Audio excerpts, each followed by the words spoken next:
जंगल के एक पेड़ में घोंसला बनाकर एक कौवा दंपति बहुत सुख से रहते थे। उनकी 2 बच्चे थे। उनमें से एक की असमय मृत्यु हो गई और एक बच गया। उसका नाम राजू था। वो अभी उड़ने लायक भी नहीं हुआ था। मेरे बच्चे, तुम घोंसले में ही रहा करो। बाहर की दुनिया बड़ी भयानक है। जब तुम उड़ने लायक हो जाओगे तब मैं तुम्हें बाहर जाने दूंगी। बाहर छोड़ने से पहले मैं तुम्हें उड़ना, खाना ढूंढना सब कुछ सिखा दूंगी। एक दिन कौवा माँ बीमारी का शिकार हो गई। वो ठीक से हिल-डुल भी नहीं पा रही थी। अपनी राजू की चिंता में रोए जा रही थी। बेटा, तुमने कुछ खाया भी नहीं है। मैं बाहर भी नहीं जा सकती। तुम्हारा पिताजी ना जाने कहाँ चले गए हैं। मुझे तुम्हारी बड़ी चिंता हो रही है। मुझे कुछ हो गया तो तुम्हारा क्या होगा? माँ, मेरी चिंता मत करो। बस तुम ठीक हो जाओ। मैं तुम्हारे लिए खाने का इंतजाम करूँगा। बेटा, मुझे भूख नहीं है। तोता बहन से कह दूंगी, वो तुम्हारे लिए कुछ खाने का व्यवस्था कर देंगे। माँ, पिताजी को हमारे लिए कोई चिंता नहीं है। वो कहाँ गए हैं पता नहीं। बेटा, चिंता होती तो इस समय हमारे पास होते। उस समय तोता उधर से गुजर रही थी। माँ कौवा उसे अपने पास बुला लिया।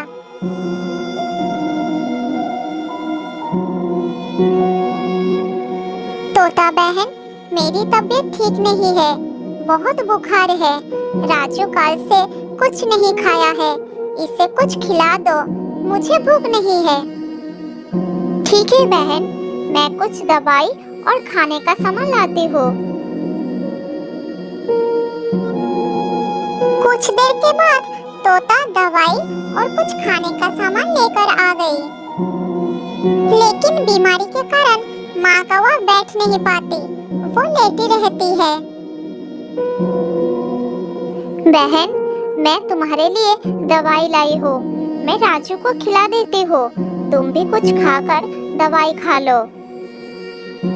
मौसी, माँ सो रही है। रात भर जागी थी। इन्हें सोने दो। जब नींद खुलेगी तो कुछ खाना खिला दूंगा और दवाई पिला दूंगा। तुम्हारा माँ दिन में कभी सोते नहीं। शायद बीमारी की वजह से नींद आ गई है। तुम इसे कुछ खिलाकर दवाई जरूर दे देना। तुम्हें भूख लगी है, खा लो। खाना और दवाई का सारी व्यवस्था करके तोता वहाँ से चला गया। तोता के जाने के बाद राजू ने कुछ खाना खाया और बाकी रख दिया। माँ, आज तुम्हारी तबीयत ठीक नहीं है, इसलिए मुझे भी कुछ खाने का मन नहीं कर रहा है। थोड़ा सा खा लेता हूँ, बाकी तुम्हारे साथ खाऊंगा। राजू ने ध्यान से देखा कि माँ के शरीर में कोई हलचल नहीं हो रही है। वो चिंतित हो गया। उसने माँ को जगाने की कोशिश की। माँ कौवा सर उठाया लेकिन ठीक से बोल नहीं पा रही थी। मेरे बच्चे, तुमने खाना खाया? हाँ माँ, मैंने खा लिया है। तुम भी उठो, तुम्हें भी खिला देता हूँ। दवा भी खानी पड़ेगी। बेटा, अब मुझसे बोला नहीं। तुम अपना ख्याल। अब मैं। माँ, ऐसा क्यों कह रही हो? तुम्हें कुछ नहीं होगा। खाना खाकर दवाई खा लो। उठो माँ, हिम्मत दिखाओ। माँ कौवा कोई जवाब नहीं दे पाई और उसने हमेशा के लिए आंखें बंद कर ली। राजू समझ गया कि माँ अब इस दुनिया में नहीं रही। वो सचमुच अनाथ हो गया है। वो माँ से लिपटकर रोने लगा। तोता भी वहाँ आ गई। उसने राजू को समझा बुझाकर शांत करने की कोशिश करती रही। मेरा माँ नहीं है तो अब कुछ भी नहीं है। मेरे सारे सपने चूर चूर हो गए। अब मैं किसे माँ कहकर पुकारूंगा? अब कौन मुझे खिलाएगा? कौन मेरा देखभाल करेगा? माँ, तुम्हारे बिना मैं कैसे जीऊंगा माँ? इस तरह रोते रोते कुछ समय बीत गया। राजू बहुत उदास होकर बैठा था। शाम को राजू का पिताजी आ गया। उसने थोड़ा शौक जताया और आराम से घोंसले में बैठ गया। दूसरे ही दिन पिताजी एक नई पत्नी लेकर आ गए। राजू को बड़ा आश्चर्य हुआ। ये तुम्हारी नई माँ है। तुम्हें इनके कहे अनुसार काम करना है। ठीक है पिताजी, नई माँ की सारी बात मानूंगा। राजू को बड़ा दुख हुआ, लेकिन वो कर भी क्या सकता था। ऐसे ही 2 दिन बीत गया। राजू के पिताजी काम पर चले गए। उसकी नई माँ ने उसे सताना शुरू कर दिया। वो राजू का बिल्कुल ध्यान नहीं रखती थी। वो उसे बाहर जाने के लिए कहती थी। राजू डरता था। एक दिन सौतेली माँ राजू पर खपा हो गई। जब देखो घोंसले में पड़ा रहता है। जा बाहर की दुनिया देख, उड़ना सीख ले जा। जब तक उड़ना नहीं आएगा तब तक मुझे अपना शकल मत दिखाना। जा भाग यहाँ से। राजू बेचारा घोंसले से बाहर चला गया। उसे बिल्कुल उड़ना नहीं आता था। वो उड़ने की कोशिश की, लेकिन सीधा नीचे गिर गया।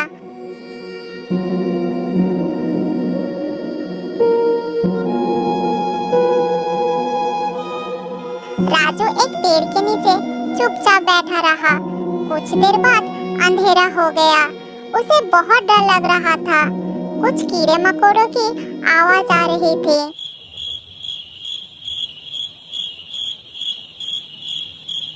हे भगवान, मैं क्या करूं? कहां जाऊं? अरे, इधर से कुछ जानवरों की चलने की आवाज आ रही है। अरे बाप रे, सांप आ रहा है। बचाओ बचाओ। एक जहरीला नाग उसके पास पहुंच ही रहा था। ठीक उसी समय एक बड़ा उल्लू बीच में आकर बैठ गया। अरे ए सांप के बच्चे, इस अकेले बच्चे को देखकर तू अपने आप को क्या समझ रहा है? चला जा यहाँ से। अरे उल्लू भाई, तुम्हारी मेरी कोई दुश्मनी नहीं है। मुझे मेरा आहार खाने दो, बड़ी मेहरबानी होगी। मेहरबानी के बच्चे, चुपचाप भाग जा यहाँ से। बच्चे को छू भी नहीं पाएगा तू। मैं तेरा ऐसा हाल करूँगा, देख लेना। सांप ने आगे बढ़ा और उल्लू ने अपनी चोंच से उसके माथे पर 3-4 वार कर दिया। सांप डरकर भागने लगा। उसे ठीक से दिखाई नहीं पड़ रहा था। उल्लू को रात के समय सब नजर आ रहा था। अरे बच्चे, रात के समय बाहर बैठकर क्या कर रहे हो? जाओ अपने घोंसले में जाओ, नीचे बहुत खतरा है। काका, माँ ने कहा है जब तक उड़ना नहीं सीख जाओगे तब तक घोंसले में मत लौटना, इसलिए यहाँ बैठा हूँ। ऐसी कौन सी माँ है जो अपने बच्चों को रात में बाहर कर देती है? चलो मेरे साथ, मेरे घोंसले में खाने के साथ आराम करने को भी मिलेगा। हम उल्लू रात को जागते हैं, चलो मेरे साथ। राजू उड़ नहीं सकता, इसीलिए उल्लू ने राजू को अपने मुंह से उठाकर अपने घर में लेके गया और उसे खाना खिलाकर सुला दिया।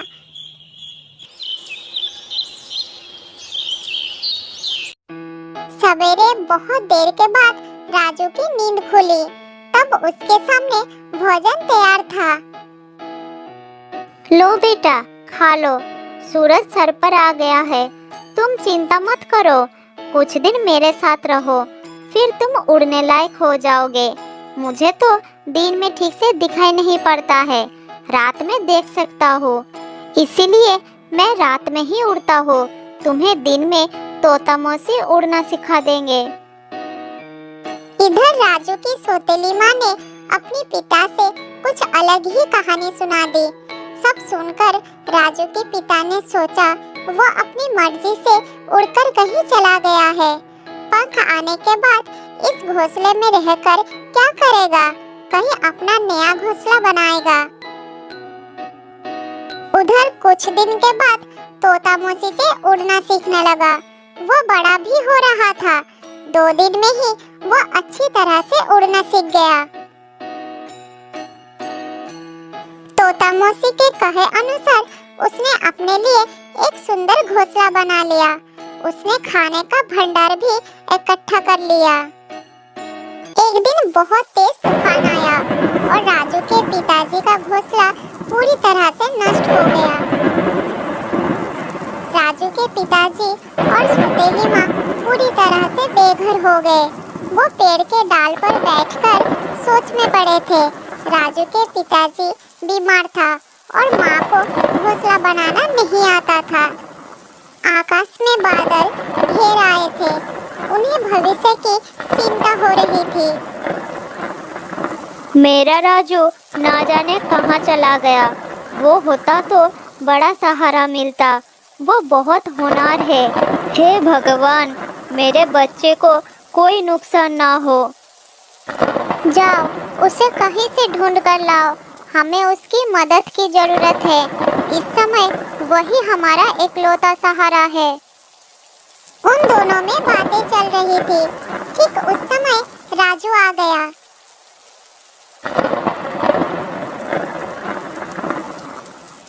पिताजी, मुझे ढूंढने की जरूरत नहीं। मैं तो आ गया हूँ। आप दोनों को लेने आया हूँ। चलिए, मेरा घोंसला आपका इंतजार कर रहा है। देर मत करिए, जल्दी चलिए। राजू के पिता और सौतेली माँ बहुत शर्मिंदा हुए। वो राजू के साथ चल पड़े। नए घोंसले में पहुंचकर उन्हें बड़ा अच्छा लगा। राजू बेटा, मुझे माफ कर दो। मैं तुम जैसे हीरे की कदर नहीं की। मैं तुम्हारे साथ अच्छा व्यवहार नहीं किया, लेकिन तुमने ही हमें इस मुसीबत से बचा लिया। हमें तुम पर गर्व हो रहा है बेटा। माँ, पिछली बातों को भूल जाइए और यहाँ पिताजी को लेकर मेरे साथ आराम से जीवन बिताइए। बहुत साल पहले की बात है। विजयनगर में एक बहुत बड़ा जंगल था। उस जंगल में शेर खान नाम का एक शेर रहता था। वो जंगल का राजा था। उसके शासनकाल में जंगल के सभी जानवर सुख और शांति से रहते थे। यदि जंगल में कोई भी जानवर गलत काम करता तो शेर खान ने उसे दंड देते थे। वो कमजोर जानवरों की रक्षा भी करते थे। एक दिन शेर खान अपनी गुफा के सामने बैठे थे। तभी उसका दोस्त बाघीरा उसके पास आया।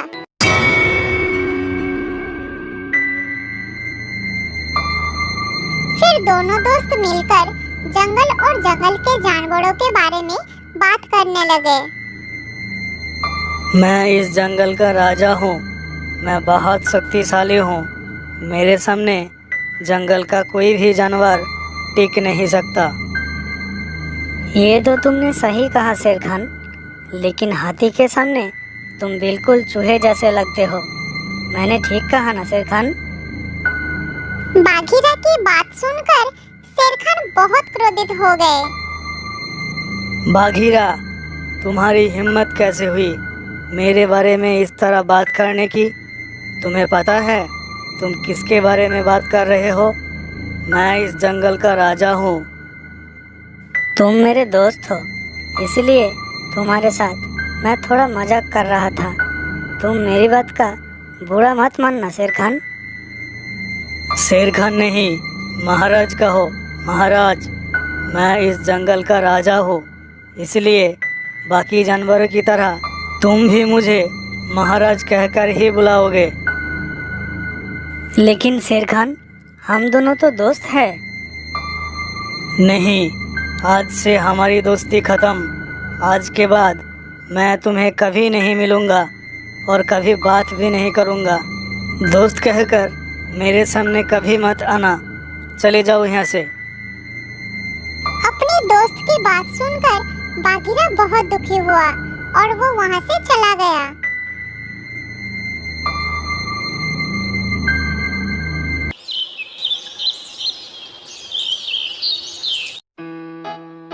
उस जंगल में गोलू नाम का एक बंदर रहता था।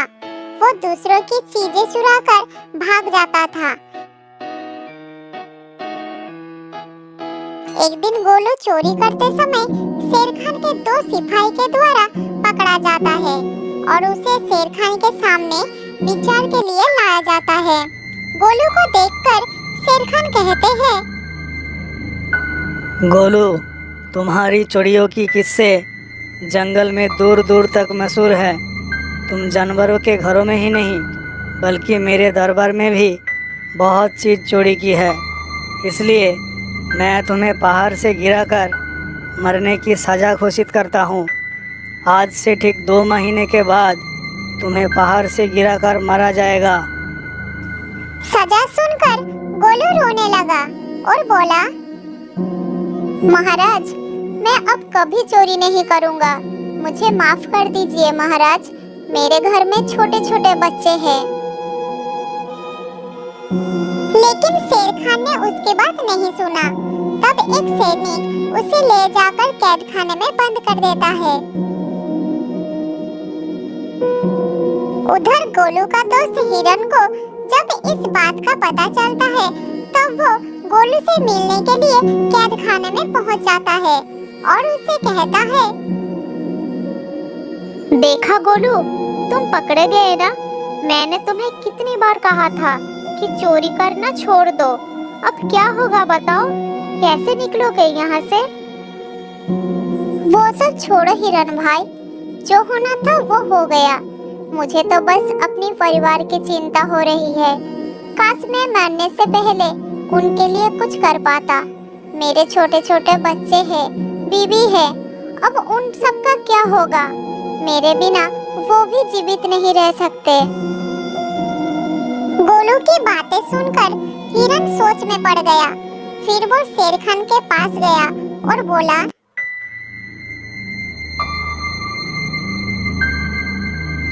महाराज, मैं गोलू का दोस्त हूँ। मैं आपसे कुछ कहने आया हूँ। तो तुम उसका दोस्त हो? ठीक है, बताओ क्या कहना चाहते हो तुम? महाराज, मैं चाहता हूँ कि आप गोलू को कुछ दिनों के लिए उसके परिवार के पास जाने दें, ताकि वो मरने से पहले अपने परिवार के लिए कुछ इंतजाम कर सके। वो एक बहुत शातिर चोर है, इसलिए उस पर मेरी कोई हमदर्दी नहीं है। पर महाराज, आप एक बार उसके परिवार के बारे में भी सोचिए। गोलू ने जो किया उसमें उसके परिवार की क्या गलती? अगर आप उसे कुछ दिन के लिए अपने परिवार के पास रहने देंगे तो शायद उसका परिवार बच जाएगा। मैं इस बारे में तुम्हारी कोई मदद नहीं कर सकता। अगर अपने परिवार से मिलने के बहाने गोलू भाग गया तो मैं किसको सजा दूंगा? शेर खान की बात सुनकर हिरन थोड़ा सोच में पड़ गया। फिर बोला, तो ठीक है महाराज, आप गोलू को छोड़ दीजिए। जब तक गोलू वापस नहीं आता मैं उसकी जगह कैद खाने में रहूंगा। और अगर वो कभी वापस नहीं आया तो क्या तुम उसके हिस्से की मौत की सजा भी लोगे? हाँ महाराज, मैं इसके लिए भी तैयार हूँ। हिरन की बात मानकर शेर खान ने गोलू को कैद खाने से निकालकर हिरन को कैद खाने में बंद कर दिया। तब बाहर निकलकर गोलू ने हिरन को बोला,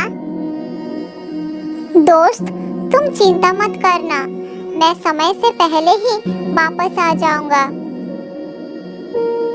ऐसा कहकर गोलू वहां से चला गया। अब हिरन गोलू की जगह कैद खाने में रहने लगा।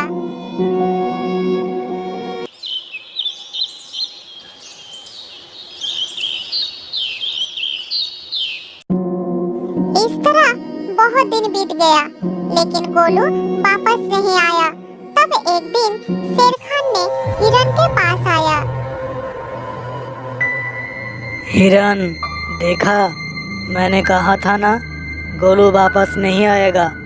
अगर कल सुबह तक गोलू वापस नहीं आया तो शर्त के अनुसार कल शाम के समय तुम्हें पहाड़ से गिराया जाएगा। अगले दिन भी जब गोलू वापस नहीं आया, तब शेर खान और उनके सैनिक हिरन को लेकर पहाड़ के किनारे पर गए। फिर हिरन को खाई के किनारे खड़ा करके शेर खान कहता है, देखा ना हिरन, तुम्हारा दोस्त तुम्हें धोखा देकर भाग गया। अब तुम मरने के लिए तैयार हो जाओ। इस बार भी हिरन नहीं डरा, फिर बोला, कोई बात नहीं महाराज, मैं अपने दोस्त के लिए मरने के लिए भी तैयार हूँ। मैं ये जानकर बहुत खुश हूँ कि मेरा दोस्त अपने परिवार के साथ खुश है। शेर खान और हिरन के बीच बातचीत चल रही थी। तभी थोड़ी दूर पर गोलू को उनकी ओर आता हुआ दिखाई दिया। फिर पास आकर उसने बोला, तुम्हें ऐसा करने की कोई जरूरत नहीं है दोस्त। तुमने मेरे लिए जो किया उसके लिए तुम्हारा बहुत बहुत शुक्रिया। अब मैं अपनी सजा पूरी करने के लिए तैयार हूँ। महाराज, छोड़ दीजिए मेरे दोस्त को। गोलू, तुम्हें वापस आने की क्या जरूरत थी? मैं ये सजा ले लेता। तुम्हारे घर में छोटे छोटे बच्चे हैं, बीबी है, उनका क्या होगा? मेरे परिवार में मेरे अलावा और कोई नहीं है, इसीलिए यदि मैं मर जाऊं तो मेरे लिए किसी को कोई दुख नहीं होगी। तुम यहाँ से चले जाओ। नहीं दोस्त, गलती मैंने की है, इसीलिए सजा भी मुझे ही मिलनी चाहिए। उन दोनों की दोस्ती देखकर शेर खान सोचने लगे, ये दोनों दोस्ती के खातिर जान देने के लिए भी तैयार है, और मैं एक छोटी सी बात पर गुस्सा होकर अपने सबसे अच्छे दोस्त बाघीरा से दोस्ती तोड़ दी। फिर शेर खान ने बोला, किसी को मरने की कोई ज़रूरत नहीं है। तुम दोनों की दोस्ती देखकर मैं गोलू की सज़ा माफ़ करता हूँ, पर याद रखना गोलू, अगर तुमने फिर से चोरी की तो अगली बार मैं तुम्हारी सज़ा माफ़ नहीं करूँगा। नहीं महाराज, मैं अब कभी चोरी नहीं करूँगा। आज से मैं ईमानदारी से काम करूँगा और अपने परिवार का ख्याल रखूँगा। आपका बहुत बहुत धन्यवाद महाराज। ठीक है, अब तुम दोनों जा सकते हो। फिर दोनों दोस्त खुशी खुशी वहाँ से चले जाते हैं। उनके जाने के बाद शेर खान सीधा अपने दोस्त बाघीरा के पास गया।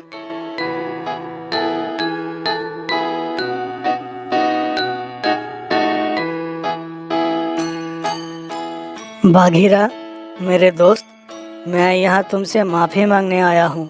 मुझे तुम्हारे छोटे से मजाक पर गुस्सा नहीं करना चाहिए था। कृपया मुझे माफ़ कर दो मेरे दोस्त। लेकिन महाराज। महाराज नहीं, शेर खान बोलो, शेर खान। और आज से तुम मुझे नाम से ही बुलाओगे, क्योंकि दोस्त एक दूसरे का नाम लेकर ही बुलाते हैं।